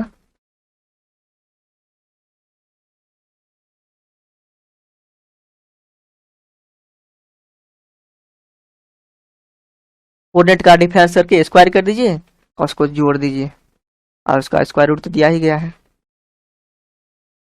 तो 3 लेमडा -2 और में से आप घटाइएगा 1 को तो -3 हो जाएगा, एक ही बार में लिख ही लेते हैं, स्क्वायर हो जाएगा।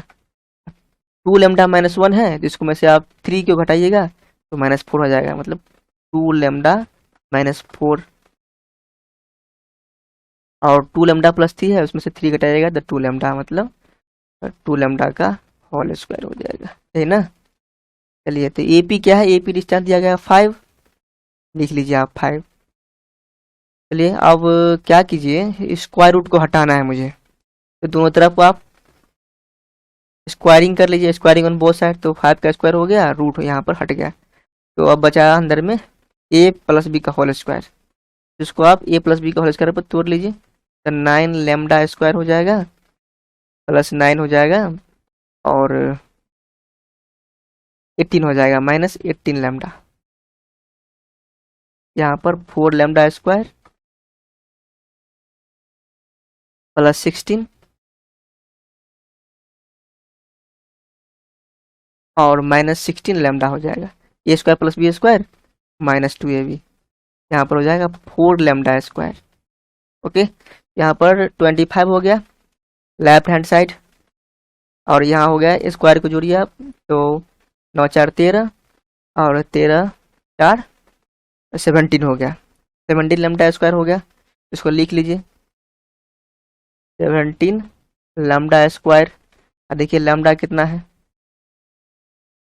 -18 है और यहाँ पर -16 है, दोनों को ऐड कीजिएगा तो 34 हो जाएगा, -34 हो गया, तो -34 लेमडा हो गया। ओके, तो इस तरफ आपका कांस्टेंट क्या हो गया 9 और 16, तो हो गया आपका 25, और इस तरफ भी 25 है, तो इस तरफ कीजिएगा तो माइनस में हो जाएगा 25, तो 25 - 25, तो +25 - 25 = 0, 25 25 कैंसिल हो गया, दोनों में लैम्डा कॉमन हो गया तो 17 लैम्डा, और देखिए 17 भी कॉमन है तो 17 भी ले लीजिए, 17 लैम्डा कॉमन, यहाँ पे होगा लैम्डा, यहाँ पे होगा -2 इक्वल टू 0, और दोनों का प्रोडक्ट 0 है, इसका मतलब या तो एदर 17 लैम्डा इक्वल टू 0 और लैम्डा -2 इक्वल टू 0। यार लैम्डा इक्वल टू 0, लैम्डा का वैल्यू एक लैम्डा का एक वैल्यू 0 आ गया और लैम्डा का दूसरा वैल्यू 2 आ गया। लैम्डा के इस दोनों वैल्यू के लिए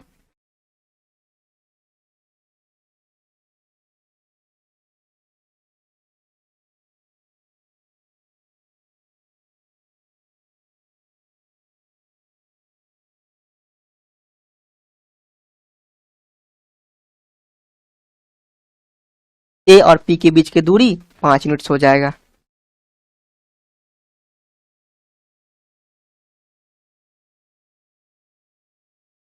तो चलिए हमें निकालना क्या था, ये पॉइंट निकाला था, पी पॉइंट निकालना था।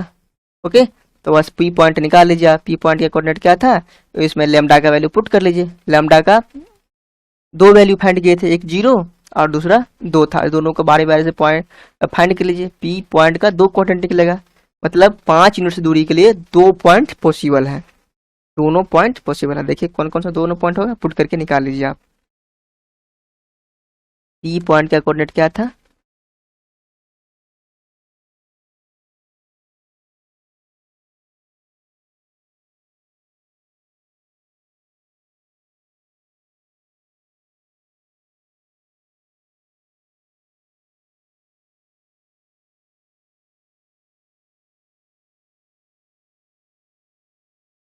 पी पॉइंट का कोऑर्डिनेट यही था, इसमें लैम्डा का वैल्यू रख दीजिए।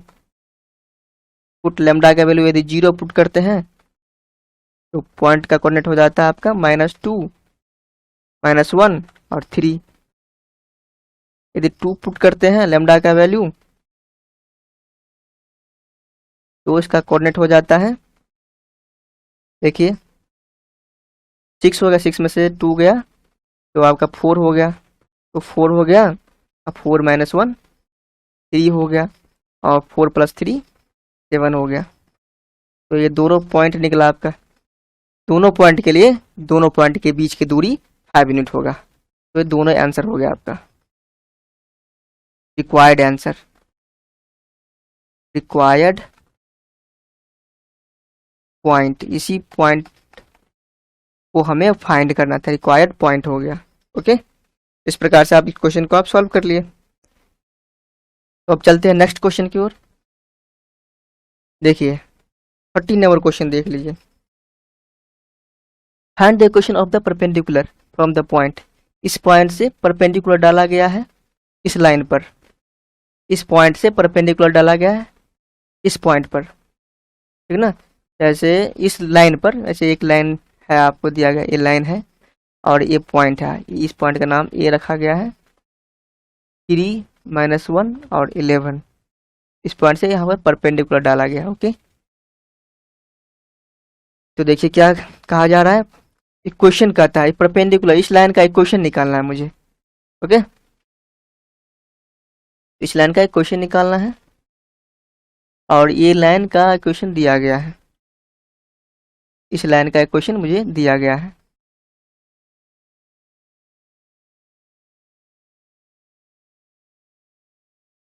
और दूसरा क्वेश्चन इसमें है also find the coordinate of the foot. Foot का मतलब ये हो गया इसका फुट, निचला पार्ट, इस फुट का भी, इसका भी कोऑर्डिनेट निकालना है मुझे perpendicular, and length of the perpendicular, इसका लेंथ भी निकालना है। देखिए इसमें 3 क्वेश्चन है।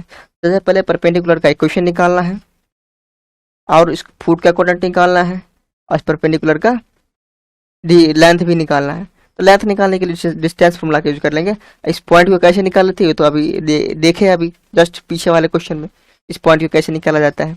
बस मेन मकसद इसमें हो गया, इस क्वेश्चन में आपको इस परपेंडिकुलर लाइन का इक्वेशन निकालना, और लाइन का इक्वेशन निकालने के लिए अर्थात परपेंडिकुलर का इक्वेशन निकालने के लिए एक पासिंग पॉइंट और इसका टीआर की जरूरत पड़ेगी। अब पासिंग पॉइंट तो दिया गया है, ए पॉइंट से पास कर रही है, अब बस इसका डी आर निकालना है मुझे। तो चलिए हम डी आर भी निकाल लेंगे। ओके, चलिए सबसे पहले इस पॉइंट को, इस फुट को हम, पॉइंट के कोऑर्डिनेट को हम मान लेते हैं, इसको हम n मान लेते हैं। ओके, इस कोऑर्डिनेट को हम n मान लेते हैं, चाहे आप p मानते चले तो p मान लीजिए, कोई दिक्कत नहीं, p मान लेते हैं p। और इस लाइन का क्वेश्चन दिया गया है, इसको लिख लेते हैं। गिवन लाइन इज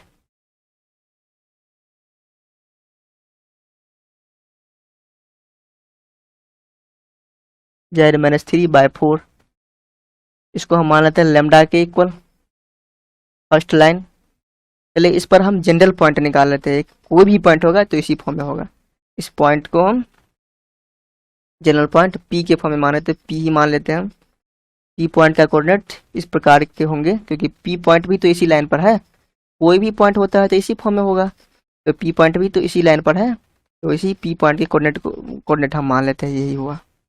चलिए क्या होगा, 2 लैम्डा, और यहाँ पर तो कुछ है ही नहीं तो 2 लैम्डा ही रहेगा, 3 लैम्डा प्लस 2 और 4 लैम्डा प्लस 3।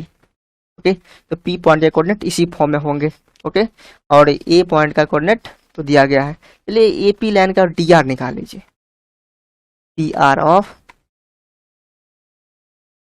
AP। चलिए AP लाइन का dr निकाल लेते हैं। ओके, तो dr निकालने के लिए ज़्यादा मेहनत करने की जरूरत नहीं है, p पॉइंट का कोऑर्डिनेट और a पॉइंट का कोऑर्डिनेट का डिफरेंस निकाल लीजिए, कॉरेस्पॉन्डिंग कोऑर्डिनेट का डिफरेंस। तो x कोऑर्डिनेट यहाँ पे क्या है, 2 लैम्डा, तो 2 लैम्डा में से आप x कोऑर्डिनेट 3 घटा लीजिए तो 3 हो गया, और y कोऑर्डिनेट क्या होगा, 3 लैम्डा प्लस 2 में से घटा लीजिए -1 को, तो माइनस माइनस प्लस हो गया, तो यहाँ पर 3 लैम्डा प्लस 3 हो गया, और 4 लैम्डा प्लस 3 में से घटा लीजिए 11 को, तो 4 लैम्डा -8 हो गया, और 3 को घटाइएगा 11, 3 में से आप घटाइएगा 11 को तो -8 हो जाएगा, सही है। इस प्रकार से dr हो गया। इस प्रकार से आप इस लाइन का भी dr निकाल लीजिए, लाइन देख रहे हैं, इसका लाइन का क्या होगा, फर्स्ट लाइन इसको माने ना, फर्स्ट लाइन का dr, तो dr of line first line का dr क्या हो गया, देखिए क्वेश्चन में ही पता चलता है, ये dr कहलाता है ना 2 3 4, स्टैंडर्ड फॉर्म में है ना, देख लीजिए एक लाइन का क्वेश्चन स्टैंडर्ड फॉर्म में है, क्योंकि x के पीछे ये +1 है, y के पीछे ये +1 है, और z के पीछे ये +1 रखा हुआ है, इसका मतलब ये जो एक क्वेश्चन है स्टैंडर्ड फॉर्म में लिखा गया है, तो इसका dr क्या हो गया, 2 3 4 हो गया, तो 2 3 और 4। और देखिए ये तो क्वेश्चन में ही दिया गया है, ये दोनों लाइन एक दूसरे के परपेंडिकुलर है, मतलब दोनों के बीच में 90 डिग्री का एंगल बन रहा है। अब जब दो लाइन एक दूसरे के परपेंडिकुलर हो तो इसके लिए कंडीशन पढ़े थे ना, लिख लीजिए यहाँ पर, since AP and AP perpendicular है किसके, इस लाइन के, लाइन फर्स्ट के, फर्स्ट लाइन माने इसके दोनों के परपेंडिकुलर है, तो इसके लिए क्या आता है, सो इसीलिए हम इस कंडीशन को रख सकते हैं, L1 L2 plus M1 M2 plus N1 N2। यही कंडीशन था ना, जब दो लाइन एक दूसरे के परपेंडिकुलर हो तो इसी कंडीशन को हम सेटिस्फाई करवाते थे। यहाँ पर L1 M1 N1 first line का DC है, और L2 M2 N2 second line का DC है। ओके, और इस कंडीशन में DC की जगह पर DR भी दे सकते हैं, तो DR तो हमें पता है, तो दोनों DR को आप पुट कर लीजिए, ठीक ना। L1 M1 N1 की जगह पर 2 3 4 रख दीजिए, L1 M1 N1 की जगह पर 2 3 4 रख दीजिए, और L2 M2 N2 की जगह पर इसको रख दीजिए, ये AP लाइन का DR को। चलिए देखते हैं क्या होता है।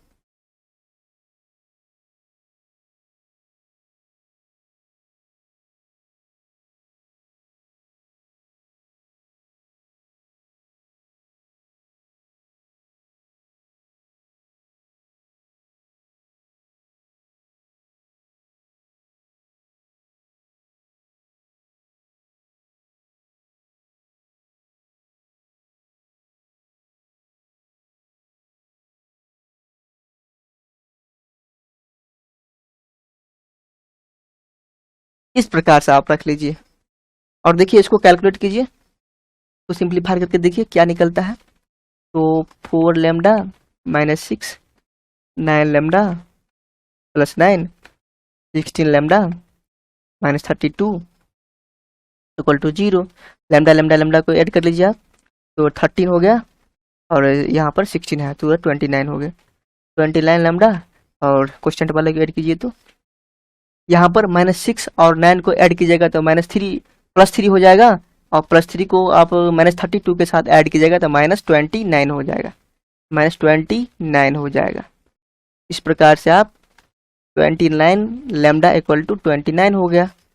तो 29 को आप काट दीजिए तो लैम्डा का वैल्यू मतलब 29 को इस तरफ ले जाइएगा तो डिवाइड करेगा, ये डिनोमिनेटर के रूप में आ जाएगा, 29 कट जाएगा। तो यहाँ पर क्या हुआ,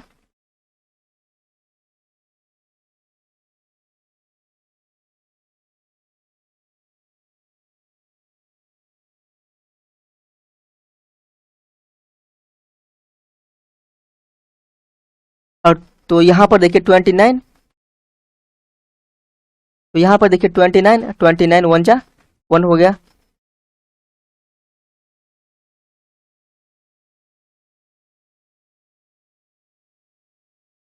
तो यहाँ पर देखिए 29 और यहाँ पर भी 29, तो 29 वन जा 29 हो गया। तो इस प्रकार से लैम्डा का वैल्यू आपको 1 फाइंड हो गया, लैम्डा का वैल्यू 1 फाइंड हो गया। ओके, तो देखिए क्या निकालना था, इस प्रकार से एपी लाइन का डीआर आपको फाइंड हो गया, एपी लाइन का डीआर फाइंड हो गया। तो इसमें लैम्डा का वैल्यू आप रख दीजिए तो एपी का डीआर हो जाएगा फाइंड। तो चलिए पुट इन, तो डीआर क्या होगा, सीधे लिख दीजिए DR of line AP, AP line का डीआर क्या हो गया, यही था ना, 2 लैम्डा -3, 3 लैम्डा +3 और 4 लैम्डा -8। तो इसमें रख दीजिए आप वो लैम्डा का वैल्यू, तो क्या हो जाएगा -1, 6 और -4। तो डीआर निकल गया। एपी लाइन का इक्वेशन निकालने के लिए तो बस डीआर की ही कमी थी, क्योंकि पासिंग पार्ट तो पहले से ही दिया गया था और डीआर भी फाइंड हो गया। तो आप इक्वेशन लिख लीजिए, equation of perpendicular line that is AP line. तो क्या हो गया, पासिंग पॉइंट भी दिया गया था, पासिंग पॉइंट क्या था देख लीजिए आप, 3 - 1 11, 3 -1 माइनस माइनस प्लस हो गया और 11,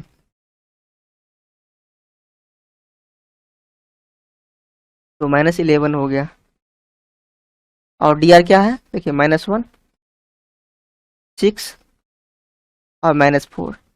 इस प्रकार से इसका डीआर भी रख लिए, तो यही हो गया आपका रिक्वायर्ड लाइन का इक्वेशन। तो यही परपेंडिकुलर लाइन का इक्वेशन हो गया।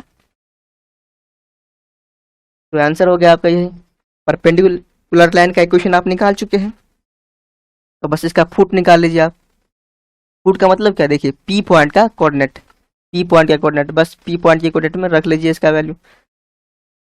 लेमडा का वैल्यू तो आप निकाल ही चुके हैं, बस लेमडा का वैल्यू इसमें पुट कर दीजिए तो पी पॉइंट के कोऑर्डिनेट निकल जाएगा आपका। तो चलिए पी पॉइंट का कोऑर्डिनेट क्या था लिख लेते हैं इसको हम।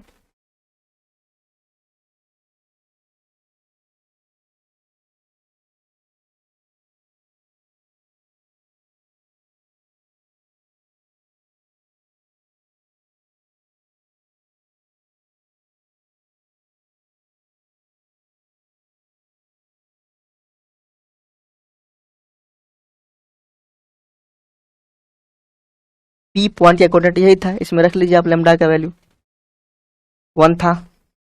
तो पी पॉइंट का कोऑर्डिनेट मतलब फुट का कोऑर्डिनेट आपको फाइंड हो जाएगा। तो 2, 5 और 7।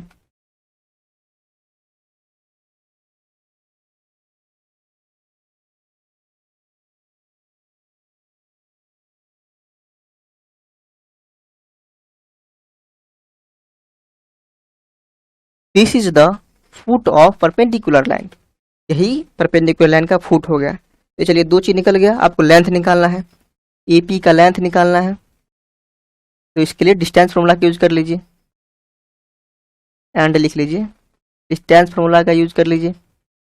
ए का कोऑर्डिनेट क्या था, पी का कोऑर्डिनेट तो यहाँ पर रखा हुआ है, तो पी का कोऑर्डिनेट लिख लीजिए 2, 5, 7 और ए का कोऑर्डिनेट क्या था 3 - 1 11, 3 - 1 11। ओके, तो लिख लीजिए आप। बस आप इसको फाइंड कर लीजिए, यही आपका डिस्टेंस हो गया, परपेंडिकुलर लाइन का लेंथ हो गया। यहाँ पर क्या होगा 136, यहाँ पर हो गया 4 हो गया, 4 का 16 हो गया।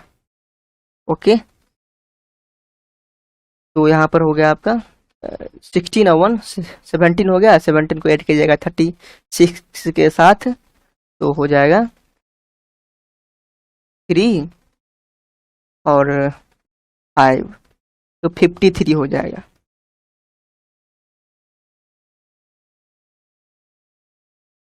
ओके, तो इसका यही लेंथ हो गया यूनिट्स। ओके, तो परपेंडिकुलर का लेंथ आप निकाल चुके हैं। इस प्रकार से तीनों क्वेश्चन का, इसमें 3 क्वेश्चन पूछा जा रहा था ना, तीनों का क्वेश्चन का आंसर निकल गया आपका। ओके, तो 30 नंबर क्वेश्चन खत्म हो गया। अब देखिए अगला क्वेश्चन 14 नंबर। देखिए 14 नंबर क्वेश्चन में क्या कहा जा रहा है, find the coordinate of the foot of the perpendicular. Perpendicular की फुट का कोऑर्डिनेट निकालना है। देखिए जिसे जैसे अभी निकाले, अभी अभी हम निकाले हैं परपेंडिकुलर के फुट का कोऑर्डिनेट निकाले हैं ना, and the length of the perpendicular. देखिए परपेंडिकुलर का लेंथ भी निकालना है। ड्रॉन फ्रॉम द पॉइंट, इस पॉइंट से ड्रॉ किया गया है परपेंडिकुलर टू द लाइन, इस लाइन पर। बस लाइन को यहाँ पर वेक्टर फॉर्म में दिया गया, लाइन का इक्वेशन वेक्टर फॉर्म में दिया गया है। चलिए यहाँ तक तो वही सेम क्वेश्चन है पिछला वाला, यहाँ से क्वेश्चन थोड़ा डेवलप हो गया है। देखिए चेंज हो गया। Find the image of the P, मतलब जिस पॉइंट से पी पॉइंट से परपेंडिकुलर डाला गया है, इस पॉइंट का इमेज भी निकालना है।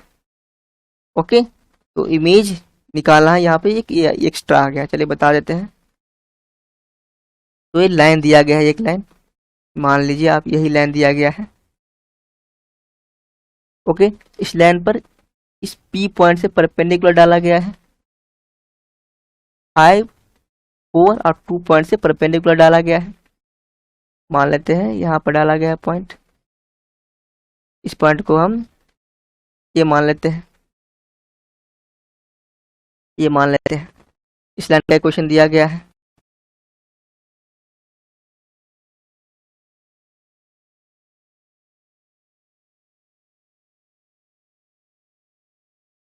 इस लाइन का क्वेश्चन दिया गया है और हमें इस फुट का भी कोऑर्डिनेट निकालना है, ये पॉइंट का कोऑर्डिनेट निकालना है और इसकी इमेज निकालना। देखिए ये इस लाइन पे इमेज बन रहा है, मतलब इस लाइन के थ्रू इमेज बना रहा है। इसका मतलब ये लाइन जो है प्लेन मिरर की तरह कार्य करेगा, प्लेन मिरर की तरह काम करेगा, मतलब समतल दर्पण की तरह काम करेगा। मतलब वस्तु की दूरी जितना आगे होगा उसका इमेज भी उतना पीछे बनेगा, जितना आगे होगा वस्तु उसका इमेज उतना पीछे बनेगा। मतलब समतल दर्पण के सामने में वस्तु को जितना आप आगे रखिएगा, मतलब जितना दूरी पे रखिएगा दर्पण से, ये दर्पण की तरह कार्य करेगा। जितना दूरी पर रखिएगा वस्तु को, मतलब ये रखे है मान लीजिए आप 10 मीटर की दूरी पर, तो इसका इमेज भी 10 मीटर की दूरी पे बनेगा। यहाँ पर इसका इमेज बनेगा, इसकी इमेज को हम मान लेते हैं क्यू। चलिए क्यू पॉइंट इसको मान लेते हैं, इसका इमेज बना, पी पॉइंट का इमेज हो गया क्यू। ओके, तो बस इसका इमेज इसी पॉइंट का, क्यू पॉइंट का कोऑर्डिनेट मुझे पता करना है। ओके, क्यू पॉइंट का कोऑर्डिनेट मुझे पता करना है। तो ए पॉइंट का भी कोऑर्डिनेट पता करना है, क्यू पॉइंट का भी कोऑर्डिनेट पता करना है, और क्या है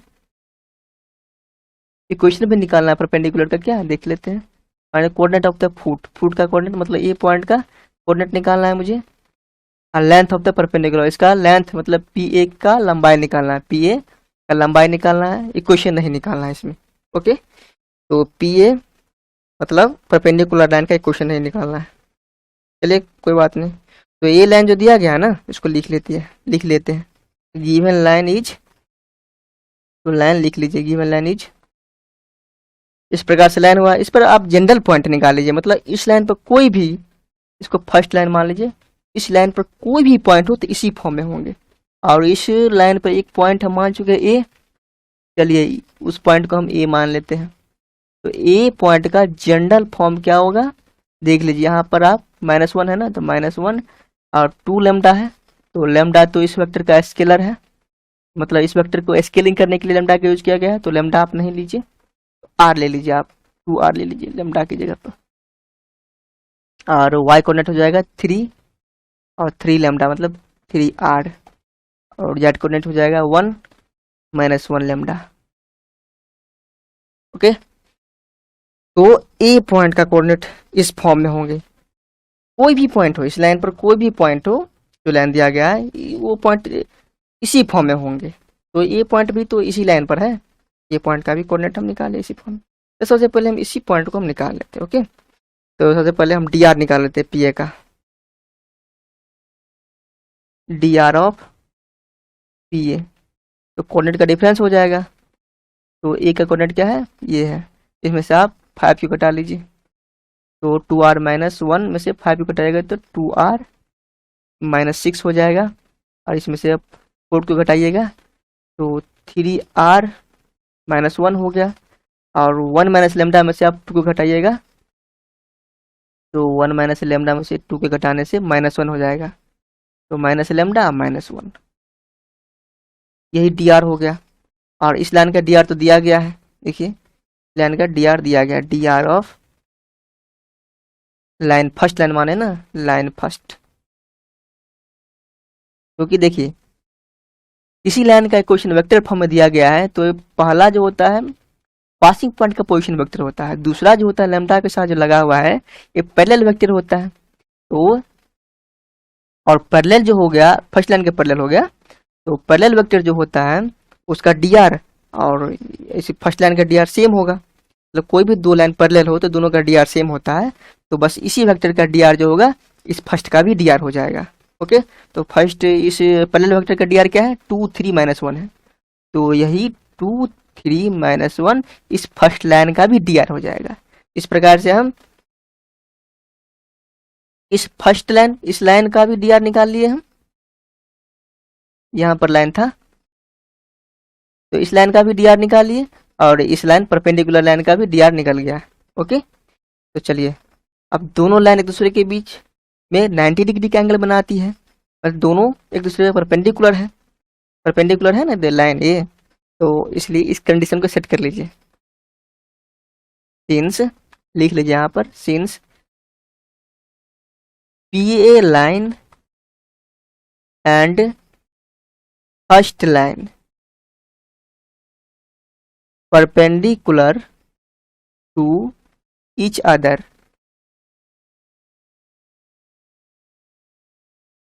एक दूसरे पर परपेंडिकुलर हो, तो इसके लिए कंडीशन क्या आता है,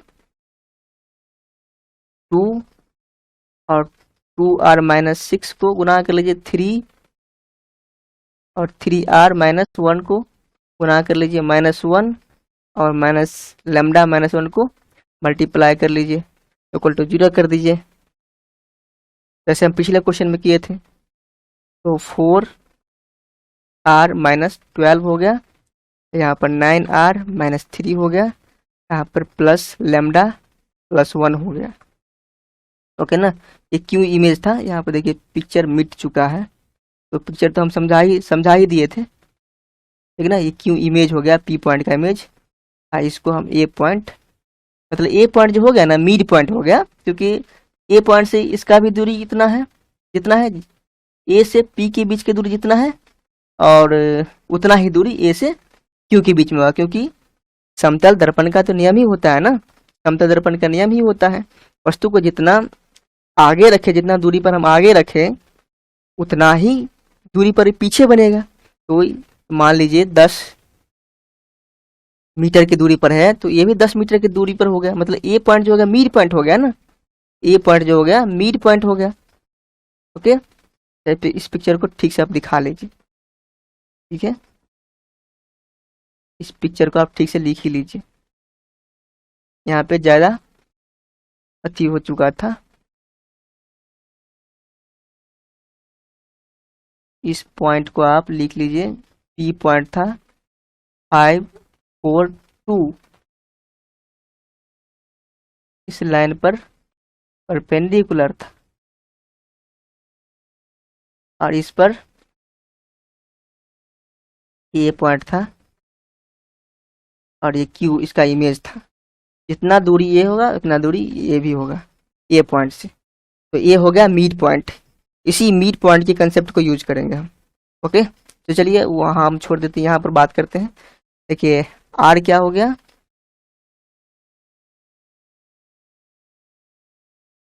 यहाँ लेमडा नहीं, यहाँ पर आर होगा। आर लिख लीजिए, यहाँ पर लेमडा नहीं आर होगा। ओके, तो देखिए यहाँ पर, तो देखिए 4 और 9 और 1 आर हो गया, तो कितना हो गया 14 आर हो गया। इसको लिख लीजिए, 14 आर हो गया। कॉन्स्टेंट को देख लीजिए, -15 और यहाँ पर 1 है, तो कितना हो गया 14 हो गया, -14 हो गया। ओके, तो +14 आर और -14 कॉन्स्टेंट हो गया। इसको लिख लीजिए आप, 14 आर -14 इक्वल टू 0। तो 14 आर इक्वल टू 14, तो 14 1 जा कैंसिल हो गया, तो आर का वैल्यू 1 हो गया। ओके, इस प्रकार से आर का वैल्यू 1 हो गया। तो इस प्रकार से आप पॉइंट निकालिए, ये पॉइंट ही मान चले थे ना, ये पॉइंट का कोऑर्डिनेट फाइंड हो गया। बस आर का वैल्यू इसमें पुट कर दीजिए। तो आर का वैल्यू पुट कर दीजिएगा 1, तो क्या हो जाएगा 1 हो जाएगा, ये 1 हो जाएगा और ये 6 हो जाएगा और ये 1 - 1 0 हो जाएगा। तो 160 हो गया। ए पॉइंट का कोऑर्डिनेट क्या हो गया 160 हो गया। ओके, तो चलिए फुट का हम निकाल चुके हैं। This is the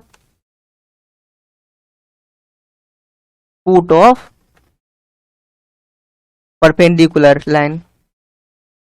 perpendicular line को क्या माने थे पीए लाइन का फुट हम निकाल चुके हैं।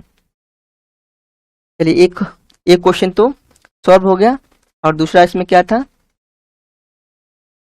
लेंथ निकालना था। चलिए लेंथ भी निकालना था, तो एपी का आप लेंथ भी निकाल लीजिए।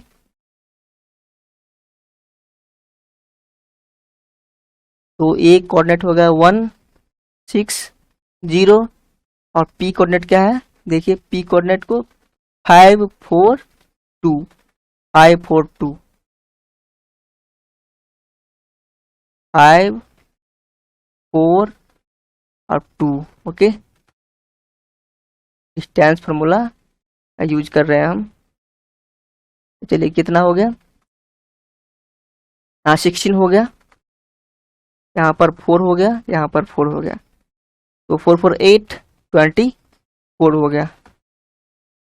इसको रूट से बाहर कीजिएगा तो 4 6 जा हो गया, तो 4 को 2 से 2√6 हो गया। चलिए एपी का लेंथ हो गया इतना यूनिट्स, 2√6 यूनिट्स। ओके, तो इसमें 2 क्वेश्चन हो गया। अब इमेज का हमें कोऑर्डिनेट पता करना है, और चूंकि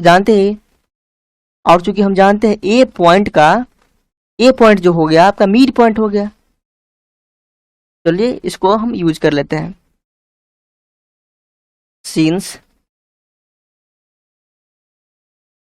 ए इज द मिड पॉइंट का मतलब बीच का बिंदु, मिड पॉइंट ऑफ कौन सा लाइन पी क्यू।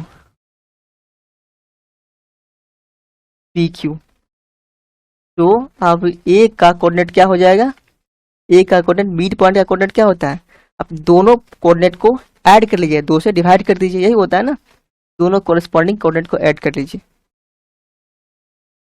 क्यू का कोऑर्डिनेट तो क्यू का कोऑर्डिनेट हम कुछ माने ही नहीं है, क्यू का कोऑर्डिनेट हम मान लेते हैं। चलिए एक्स वाई जेड हुआ, इसी एक्स वाई जेड का वैल्यू हमें निकालना है।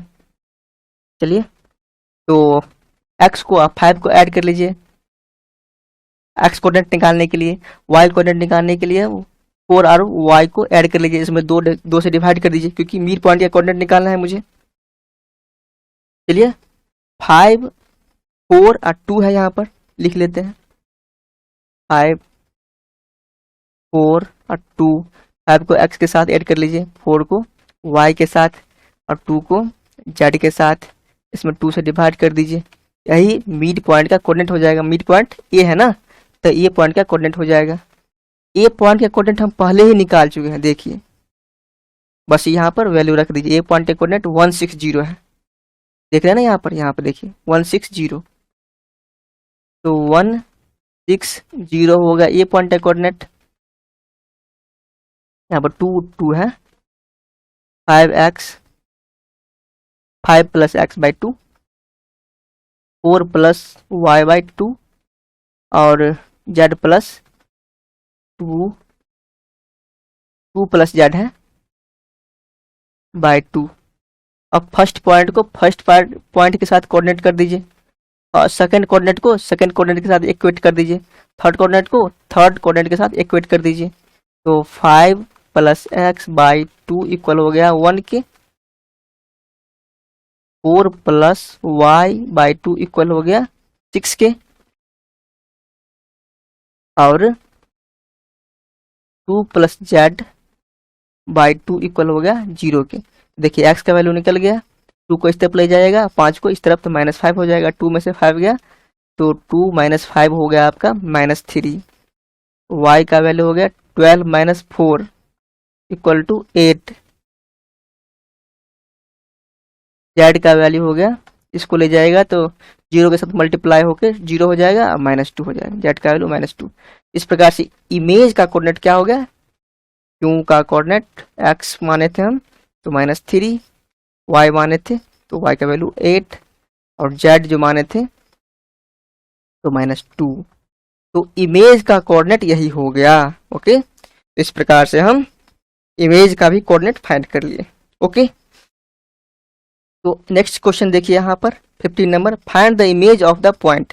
इस पॉइंट का इमेज निकालना है और लाइन भी दिया गया है। चलिए, ये तो इजी क्वेश्चन है, पिछले का पिछला क्वेश्चन सेम टू सेम ऐसे ही था। उसमें तो 3 क्वेश्चन दिया गया था, उसमें परपेंडिकुलर का लेंथ भी निकालना था, फुट का कोऑर्डिनेट भी निकालना था और पी पॉइंट का इमेज भी निकालना था। इसमें तो सिर्फ इमेज ही बोला जा रहा है आपको निकालने के लिए, इस पॉइंट का इमेज निकालना है, ठीक ना। तो इमेज निकाल दीजिएगा, लेकिन यहाँ इमेज निकालना है फिर भी आपको तीनों चीज निकालना ही पड़ेगा। तो इस क्वेश्चन को सेम प्रोसेस से बनाने के लिए, ओके, तो आप बना लीजिएगा सेम टू सेम।